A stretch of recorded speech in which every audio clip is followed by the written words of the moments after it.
नमस्कार, मैं हूं शंकर दत्तपंत और मेरे साथ मेरे सहयोगी हेमंत केवलिया हैं और दोनों आज हम चर्चा करेंगे किसानों के मुद्दे को लेकर। चर्चा इसलिए करनी पड़ रही है क्योंकि दिल्ली के रामलीला मैदान में 40,000 किसान जुटे, 40,000, और केंद्र सरकार से कई मांगे कर रहे हैं। इससे पहले आपने देख लिया होगा किसानों का आंदोलन कितना बड़ा हुआ था। अब जो किसान जुटे हुए हैं वो हैं राष्ट्रीय स्वयंसेवक संघ यानी कि आरएसएस के संगठन के, भारतीय किसान संघ BKS, इनका विरोध हो रहा है और केंद्र सरकार से कई मांगों को लेकर धरना प्रदर्शन कर रहे हैं। वहां पर रामलीला मैदान में बड़ी संख्या में किसान डटे हुए हैं। 7 राज्यों के करीब 40,000 अन्नदाता बताए जा रहे हैं जो कि एक साथ एक मंच में एक छत के नीचे हैं और अब सीधे सीधे सरकार पर दबाव बनाने की रणनीति शुरू कर दी गई है। तो चर्चा की शुरुआत करते हैं हेमंत से, जानते हैं कि आखिर क्या बड़ी मांगे हैं किसानों की। किसान आंदोलन तो खत्म हो गया था, सरकार से जो मांगे थी पहले वो मांगे भी पूरी कर ली गई थी, लेकिन अब ये जो संगठन है BKS, इस संगठन का नाम है राष्ट्रीय स्वयंसेवक संघ का ये संगठन है, भारतीय किसान संघ, भारतीय किसान संघ। अब ये 40,000 तो संख्या बहुत ज्यादा होती है, बढ़ भी सकती है, मुझे ऐसा लगता है।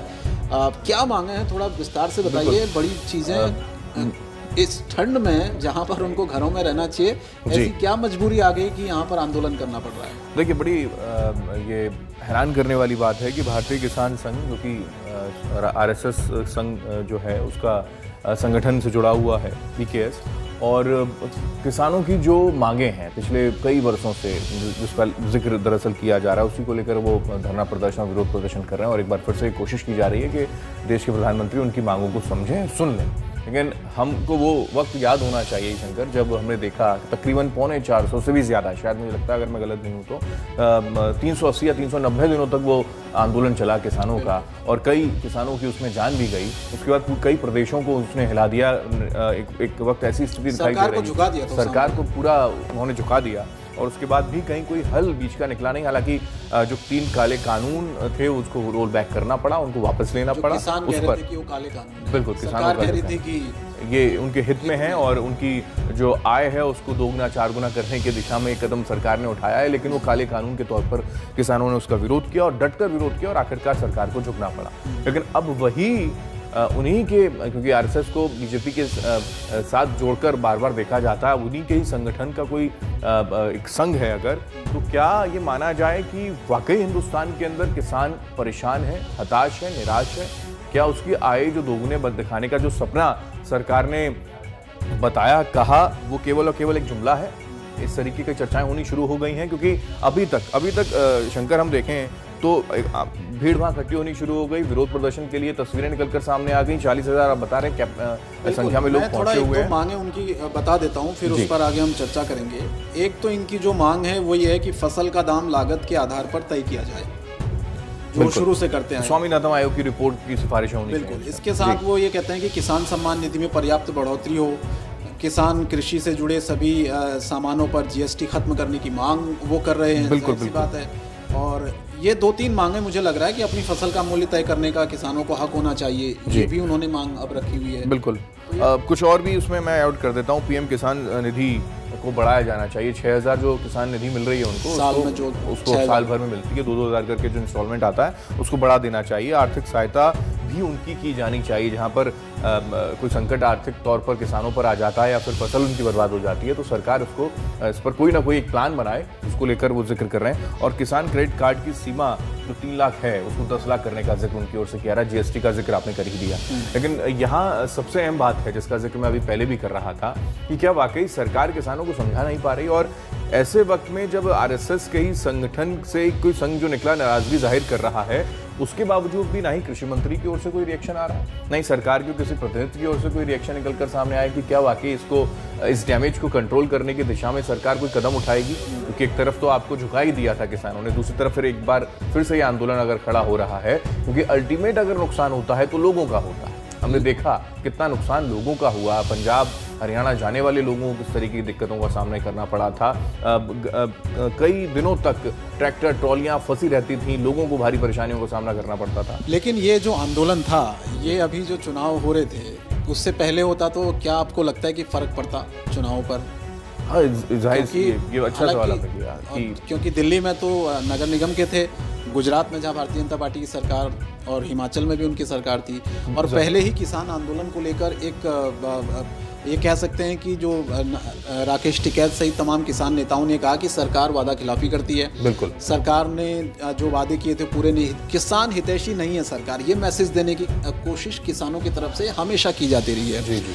तो ये अगर करना था, किसानों को दबाव सरकार पर बनाना था, 40,000 संख्या थी आपकी, तो आपको मौके पर चौका मारना चाहिए था उस वक्त। नहीं, बिल्कुल ये बात बिल्कुल आपकी ठीक है कि अगर उस वक्त ये स्थिति होती तो शायद नतीजों में कुछ और फेरबदल देखने को मिलता। हालांकि दिल्ली में बहुत ज़्यादा नहीं फाइट जरूर थी, लेकिन उसके इसका असर शायद और ज़्यादा पड़ता, और राज्योयों में भी मुझे लगता है कि इसका असर पड़ता है, जैसे गुजरात में पड़ता है, हिमाचल प्रदेश में पड़ सकता था। बिल्कुल ठीक बात है आप कह रहे हैं। लेकिन सबके बीच में सबसे ज़्यादा अहम बात यह है कि किसी ने इस मुद्दे को उठाया नहीं, लेकिन संसद में आप देखिए आम आदमी पार्टी के कद्दावर चेहरा है राघव चड्ढा, उन्होंने जिक्र करा, किसानों का जिक्र किया, कहीं से कोई आवाज़ नहीं आई, लेकिन किसानों का जिक्र करने वाले राघव चड्ढा ने जिक्र किया कि हर रोज हमारे किसान मर रहे हैं। 30 से ज़्यादा वो आंकड़ा भी पेश कर दिया उन्होंने, एक आंकड़ा पेश किया। अगर वो कोशिश होगी कि हम इस वीडियो के जरिए वो बाइट भी राघव चड्ढा की इसमें लगाएंगे कि वो जो बता रहे हैं वो एग्जैक्ट किसानों की जो नाराज़गी है उसको उजागर करता है, और जो वाकई परेशान करने वाली बात है, अगर सड़कों पर ये उतरे हैं तो यूं ही नहीं उतरे, पीड़ा है, दर्द है, रोज आत्महत्याएं अगर 30 से ज़्यादा किसान पूरे देश भर के अंदर कर रहे हैं, तो वाकई अभी भी ऐसी पॉलिसीज़ गवर्नमेंट की ओर से रिलीज हुई नहीं जो किसानों को सीधा राहत दे या फिर जैविक खेती को लेकर बढ़ावा दे या उनकी आय को दोगुना करने के लिए कोई कदम उठाए। लेकिन आम आदमी पार्टी की आपने बात की, पंजाब में अभी हाल ही सरकार बनी है, भगवंत मान मुख्यमंत्री, किसानों की उन्होंने भी वहाँ पर बात की और कहा कि बहुत से ऐसे किसान जिनको हमने लाभ दिया कृषि के क्षेत्र में, चाहे हम किसानों को बिजली सिंचाई को लेकर बिजली की बात हो, बहुत से ऐसी जगहों पर उन्होंने कहा कि अब तक जो नहीं हो पाया, जो सरकारें नहीं कर पाई, वो आम आदमी पार्टी ने पंजाब में करके दिखाया। बिल्कुल। तो गंभीरता आपको लगता है कि आम आदमी पार्टी की दिखती है किसानों को लेकर, और आने वाले दिनों में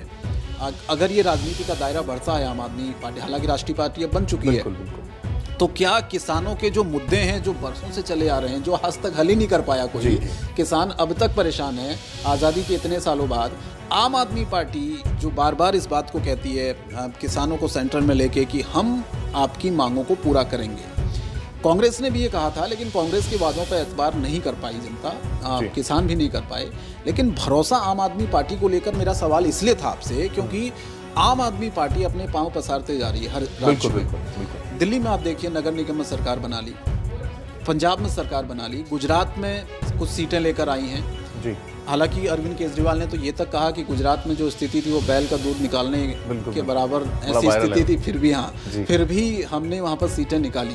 तो जो विस्तार हो रहा है आम आदमी पार्टी का, आपको लगता है कि ये काबिलियत है आम आदमी पार्टी के अंदर कि ये किसानों की जो समस्याएं कम से कम वो उसको दूर कर पाएं? जाहिर सी बात है कि किसानों को लेकर दिल्ली में कई पॉलिसीज जो है सरकार की तरफ से किसानों को लेकर चल रही हैं, जिसको मंच पर लाकर वो कई प्रसारित करते हैं कई मरतबा केजरीवाल, आपने देखा होगा।